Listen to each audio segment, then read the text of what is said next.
ओम पूर्णमदः पूर्णमिदं पूर्णात् पूर्णमुदच्यते पूर्णस्य पूर्णमादाय पूर्णमेवावशिष्यते। ओम शांति शांति शांति। एक अखबार निकलता है उत्तरी भारत में, दैनिक जागरण, बहुत मशहूर, सबसे ज्यादा पाठक हैं उसके। उसमें एक लेख छपा था, दंगे क्यों होते हैं। बल्लाज मधोक, जो बुजुर्ग लोग हैं उनको जानते होंगे, बल्लाज मधोक को, उन्होंने एक लेख लिखा था और कुरान मजीद की कुछ आयतें दी थी।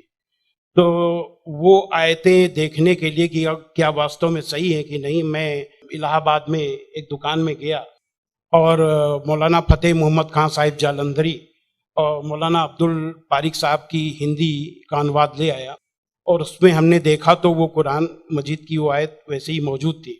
तो मुझे लगा कि ये बात सही है और मैंने किताब लिखी, इस्लामिक आतंकवाद का इतिहास। बाला साहब ठाकरे को बहुत पसंद आई, उन्होंने उसका अंग्रेजी ट्रांसलेशन कराया, the history of Islamic terrorism के नाम से। बाद में एक सज्जन ने, अब मैं वहां आ रहा हूं कि मेरा सोच कैसे बदला।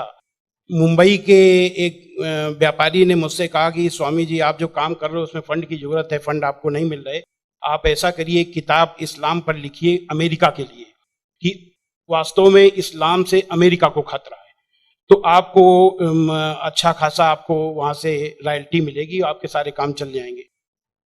लेकिन वो बड़ी किताब होनी चाहिए। उसको लिखने के लिए मैंने हजरत मोहम्मद सल्लल्लाहु अलैहि वसल्लम की जीवनी पढ़ी। जब जीवनी पढ़ी तो जो कुरान मजीद की आयतों को मैंने आतंकवाद से जोड़ा था कि इन आयतों की वजह से आतंकवादी बनते हैं, लेकिन जीवनी पढ़ने के बाद मुझे लगा कि ये आयतें आतंकवाद को रोकने के लिए हैं, आतंकवादियों को, सुभान अल्लाह, क्योंकि उनमें जो युद्ध का आदेश था वो आतंकवाद और आतंकवादियों के विरुद्ध था। तो मुझे लगा कि मुझसे बहुत बड़ी गलती हो गई, एक धर्माचार्य से ऐसी गलती नहीं होनी चाहिए। और वो गलती क्यों हुई? वो गलती का जिम्मेदार मैं नहीं था, उस गलती का जिम्मेदार अनुवाद करने वाला था, जिसने ये नहीं बताया कि आयत का मतलब कैसे समझें। किसी भी, हम यहाँ जो गैर मुस्लिम भाई होंगे उनको मैं बताऊं कि आयत का मतलब समझने के लिए जरूरी है कि आयत क्यों और किन परिस्थितियों में आई। ये जब जानेंगे तभी सही अर्थ मालूम होगा। तो ये जानने के बाद मैंने एक दूसरी किताब लिखी, इस्लाम आतंक या आदर्श, यानी इस्लाम में आतंक नहीं, आदर्श ही आदर्श है। और इसका हम दूसरा उदाहरण और हम दे रहे हैं क्योंकि हमने एक दूसरी किताब भी लिखी है। एक बार मैं जा रहा था, अभी थोड़े दिन की बात है, तो एक सज्जन से मेरी बातचीत होने लगी। मैंने कहा इस्लाम में आतंकवाद है ही नहीं। तो उन्होंने क्या किया, अपने मोबाइल में दिखाया एक इंटरनेट से कि आज से 100 साल पहले ब्रिटिश पार्लियामेंट में एक भूतपूर्व जो प्रधानमंत्री विलियम ग्लैडस्टोन थे, उन्होंने कुरान मजीद को लहराते हुए उसके बारे में कुछ नेगेटिव चीजें कही थी। तो मुझे बिल्कुल अपनी बात याद आ गई कि जैसे मैंने गलत समझा वैसे विलियम ग्लैडस्टोन ने भी गलत समझा, और उसके जिम्मेदार वो नहीं, अनुवाद करने वाले थे, क्योंकि उन्होंने सही अनुवाद उसको सही ढंग से एक्सप्लेन क्यों नहीं किया। तो मुझे लगा कि अब इस पर भी एक किताब लिखने की जरूरत है। तो मैंने एक दूसरी किताब लिखी है, कुरान जीने की कला।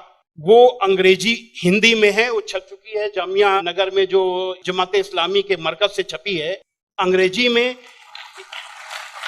इस्लाम एन आर्ट ऑफ लिविंग के नाम से अंग्रेजी में भी छपेगी। अब इन सारी चीजों जो मैंने इस्लाम को देखा, कुरान को देखा, उसके हिसाब से मैं एक छोटे से निष्कर्ष पे पहुंचा कि इंसान में इंसानियत लाने के तरीके का नाम इस्लाम है। और ये जुमला नहीं है, ये जुमलेबाजी नहीं है कि मैं अपने तरफ से मैंने कोई एक मुहावरा कह दिया, एक जुमला फेंक दिया। ये बात दलील के साथ मैं बताऊंगा, और मैंने दलील के साथ देखा है। ये इंसानियत के दुश्मन है, काम, क्रोध, मद, लोभ, मोह, ये दुश्मन है। और कुरान मजीद में इन सब के लिए बहुत ही बड़ी बुराई बताया गया है और रोक लगाई गई है। पहले एक चीज हम काम को ले लेते हैं। काम यानी कि किसी भी महिला को, किसी भी औरत को अपनी बीबी को छोड़ करके और दुनिया की जितनी महिलाएं हैं उनको अपनी मां, बहन, बेटी समझना, ये कुरान में बहुत ही सख्ती से पालन करने के लिए कहा गया है। अभी तक आप लोगों ने देखा होगा कि जो गैर मुस्लिम भाई हो सुने कि किसी भी मर्द को देख करके औरत को अपनी निगाहें नीची कर लेना चाहिए, लेकिन कुरान का क्या हुक्म है? कुरान के सूरा 24 आयत नंबर 30 में है, ऐ मोहम्मद मोमिनों से कह दो कि वे अपनी गैर जो भी महिलाएं हैं जो उनको देख करके अपनी निगाहें नीची रखा करें और अपनी शर्मगाहों की हिफाजत करें। यानी जब सुभान अल्लाह मर्द जब अपनी पत्नी के सिवा किसी को देखे तो आंख न मिलाए उससे, अपनी निगाहें नीची कर ले और मर्यादा में रहे। ये पुरुष के लिए ये बनाया गया नियम, और यही नियम औरत के लिए भी, दोनों के लिए वही नियम बनाए गए। ये नहीं कि केवल औरत के लिए। कहते हैं कि इस्लाम में औरत को दबाया जाता है, लेकिन मर्द के लिए कितना सख्ती से नियम बनाया गया। तो ये काम के लिए कितनी सख्ती की गई। क्रोध, गुस्सा के लिए सबसे पहले गुस्सा का तरीका इस्लाम में इतना आसान बताया गया कि देख करके मैं सबसे ज्यादा प्रभावित हुआ। कहा जाता है अगर गुस्सा अगर किसी का रुक जाए तो वो पूरा संत बन गया, साधु बन गया। और कितना बढ़िया तरीका इस्लाम में बताया गया, कुरान में बताया गया है कि माफ कर दो, किसी के गुनाहों को माफ कर दो, और जब माफ कर दो गुस्सा खत्म। और सबसे पहले ये हुक्म दिया गया पैगंबर को। सूरा 7 आयत नंबर 199 में हुक्म आया कि ऐ मोहम्मद माफी का तरीका अपनाओ और भलाई का हुक्म देते रहो और अज्ञानियों से किनारा कर लो। सबसे पहला माफी का हुक्म अगर आया तो अपने पैगंबर के लिए आया। और ऐसे लोगों को क्या कहा गया? सूरा 3 आयत नंबर 134 में अल्लाह का हुक्म है कि जो लोग तंगी और खुशहाली की हर हालत में अच्छे से अच्छा काम करते हैं और गुस्से को रोकते हैं और लोगों के गुनाहों को माफ करते हैं, तो अल्लाह ऐसे लोगों को पसंद करता है जो ऐसे अच्छा से अच्छा काम करते हैं। हजरत मोहम्मद सल्लल्लाहु अलैहि वसल्लम पर कुरान उतरने के बाद आपके दिल में उतर गई, दिल में उतरने के बाद आपके कर्मों में उतर गई।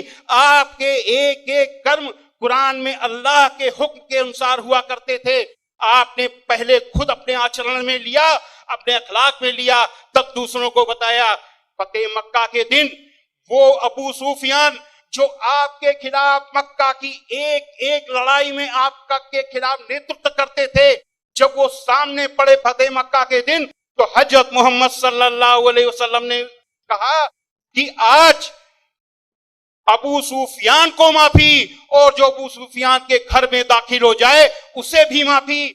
आज जो अपने घर के दरवाजे बंद कर ले उसे माफी, जो मस्जिद में चला जाए उसे भी माफी।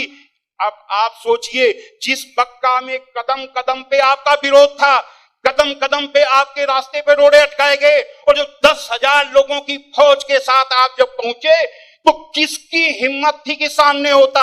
सारे के सारे लोग छिप गए। जब हजरत मोहम्मद सल्लल्लाहु अलैहि वसल्लम ने देखा कि कोई नहीं दिखाई दे रहा, तो बहाना बनाया माफी देने का। ये बहाना क्या बनाया कि जो यहां चला छुप जाए उसे माफी, जो वहां छुप जाए उसे माफी, जो वहां छुप जाए उसे भी माफी। यानी किसी न किसी बहाने सबको माफी, माफी, माफी और माफी। माशाल्लाह, माशाल्लाह। स्वामी जी, आपको रोकना मेरे दिल में क्या है, ख्वाहिश तो नहीं है, मगर मैं पैनल डिस्कशन कंडक्ट कर रहा हूं अभी, इसलिए आपसे एक सवाल भी मैं करूंगा। मैं समझ रहा हूं आपके जो रिसर्च बहुत डीप है, बहुत डीप है, फिर भी एक सवाल मैं आपसे पूछना चाहूंगा। अभी आपको ये रिसर्च होने के बाद क्या आपको ये लग रहा है कि मुसलमान जो आजकल के बहुत सारे मुसलमानों जो है वो खुद जितना आपने रिसर्च किए अक्सर लोग रिसर्च नहीं करें, क्या ये एक वजह हो सकता है? मेरे हिसाब से मैंने जो भी मसाइल यानी समस्याएं दुनिया में देखी हैं, उन सारी समस्याओं का पॉजिटिव हल कुरान मजीद में मौजूद है। बस देखने की जरूरत है। जो ईश्वरी किताबें होती हैं वो बहुत ही रहस्यमयी होती हैं, उनको समझना आसान काम नहीं है। उसके लिए तन और मन दोनों की पवित्रता चाहिए। केवल शरीर नहाया धोया ना हो, केवल शरीर की को पाक करने की ही केवल जरूरत नहीं है, मन को भी पाक करने की जरूरत है। जब शरीर और मन से पाक होकर के आप देखेंगे तो उसका राज समझ में आएगा, आपकी हर समस्या का हल कुरान मजीद में मिल जाएगा। और उसी नजरिए से आज का मुसलमान कुरान मजीद को नहीं देख रहा, इसीलिए समस्याएं पैदा हो रही। Thank you, thank you. Quran Majeed का शुरू से लेकर आखिर तक 10 बार अध्ययन किया। संसार का सबसे पहला धर्म है इंसानियत। बहुत से लोग सोचते हैं कि इस्लाम हिंसक धर्म है, वहां हिंसा है, अहिंसा नाम का शब्द है ही नहीं। लेकिन कुरान मजीद में मनसा वाचा कर्मणा तीनों तरीके के हिंसा है, बस देखने की जरूरत है। कुरान मजीद के सूरा 28 आयत नंबर 83 में है, अल्लाह का वादा है कि हम परलोक यानी जन्नत का घर उन लोगों के लिए विशेष कर देंगे, खास तौर पर देंगे जो धरती में जुल्म और फसाद करने का इरादा नहीं रखते। अल्लाह का हुक्म है दुनिया के इंसानों के लिए, केवल मुसलमानों के लिए नहीं, दुनिया के इंसानों के लिए, कि अगर कोई व्यक्ति आपसे कठोरता से बोलता है, तुमसे कठोरता से बोलता है, तो उसका जवाब कठोरता से नहीं देना, इतने मुलायम से, इतनी विनम्रता से देना है कि उसका दिल जीत लो, दिल जीत लो और उसकी दुश्मनी को दोस्ती में बदल लो। ये तरीका बताया गया है, ये हुक्म है कुरान मजीद के सूरा 41 आयत नंबर 34 में। तो ये वचन से हिंसा हो गई। अब कर्म से हिंसा कुरान मजीद के सूरा 5 आयत नंबर 32 में है कि जिस किसी ने एक इंसान का कत्ल किया, निर्दोष इंसान का कत्ल किया जिसका कोई दोष नहीं है, तो उसने मानो सारे इंसानों का कत्ल कर दिया। और जिस किसी ने एक निर्दोष इंसान को बचाया तो उसने मानो सारे इंसानों को जीवन प्रदान कर दिया। कितनी अच्छी बात है। इससे वजनी बात कोई नहीं हो सकती कि एक निर्दोष के कत्ल का मतलब सारी इंसानियत को आपने खत्म कर दिया। तो जब अन्याय, अत्याचार और आतंकवाद अपनी चरम सीमा पर हो और बातचीत के, समझाने के, सही रास्ते में लाने के सारे रास्ते बंद हो जाएं, एक ही रास्ता बचे युद्ध, तो उसको युद्ध नहीं कहते, धर्म युद्ध कहते हैं, जिहाद कहते हैं। यही धर्म युद्ध गीता में है। इसी तरीके से जैसे महाभारत में उन्होंने पांडवों के ऊपर अन्याय किया, वैसे ही मक्का में जब हजरत मोहम्मद सल्लल्लाहु अलैहि वसल्लम दुनिया के सबसे बड़े सत्य, सार्वभौमिक सत्य, यूनिवर्सल ट्रुथ, ला इलाहा इल्लल्लाह, अल्लाह के सिवा कोई पूज्य नहीं है, परमेश्वर के सिवा कोई पूज्य नहीं है, जब ये बता रहे थे, तो ये बात आप ही के खानदान, आप ही की जात वाले कुरैश जो कि बहुत अमीर थे, ताकतवर थे, उनकी समझ में नहीं आई और आपके विरोधी हो गए। आपको तरह तरह से सताया गया और आपके अनुयायियों को भूखा प्यासा नंगा अरब की तपती रेत पर लिटाया गया। और ये भयानक अत्याचार 1 साल 2 साल 3 साल नहीं, लगातार 13 सालों तक चलता रहा। लेकिन धन्य है हज़रत मोहम्मद सल्लल्लाहु अलैहि वसल्लम, जिन्होंने दुनिया के सबसे बड़े अत्याचार, दुनिया के सबसे लंबे समय तक चले अत्याचार को सहते हुए अपने अनुयायियों से कहा कि सब्र करो, सब्र करने वालों के साथ अल्लाह है।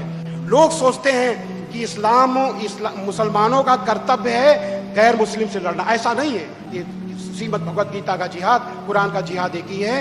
और जिहाद का मतलब आतंकवाद नहीं है, जिहाद आतंकवाद को रोकने के लिए है, जिहाद अन्याय को रोकने के लिए है, जिहाद अत्याचार को रोकने के लिए है। अगर ऐसा न होता तो आप यहाँ पर पुलिस कमिश्नर साहब भी बैठे हैं, ये सच्चाई मालूम है कि चंद लोग आतंकवादी हैं, आतंकवादी प्रवृत्ति के लोग हैं। अगर इस्लाम में ये शांति न होती तो 20 करोड़ अगर लोग आतंकवादी बन जाते तो देश का क्या होता। ये इस्लाम ही है जो रोकता है। इसके लिए जानते हैं कि इस्लाम शांति का मजहब, इस्लाम भाईचारे का मजहब है। इस्लाम ही है जो कहता है कि अगर पड़ोसी भूखा रह जाए तो तुम्हारा खाना हराम। पड़ोसी चाहे वो हिंदू हो चाहे मुसलमान हो, अगर भूखा रह गया तो खाना हराम हो गया।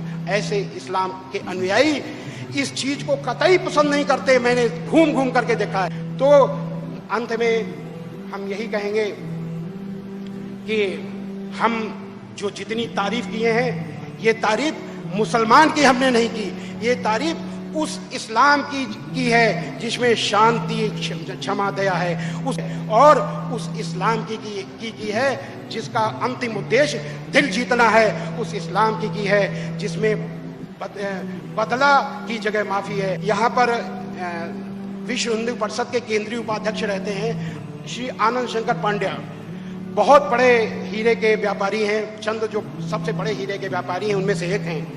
उनको जब मैंने ये इस्लाम बताया तो उन्होंने कहा, स्वामी जी, अभी भी वो केंद्रीय उपाध्यक्ष हैं विश्व हिंदू परिषद के, स्वामी जी आपने जो इस्लाम बताया है, हम मुसलमान भाइयों को संदेश देना चाहते हैं, उस इस्लाम को अगर आचरण में मुसलमान भाई ले आए तो सारी दुनिया मुसलमान हो जाए।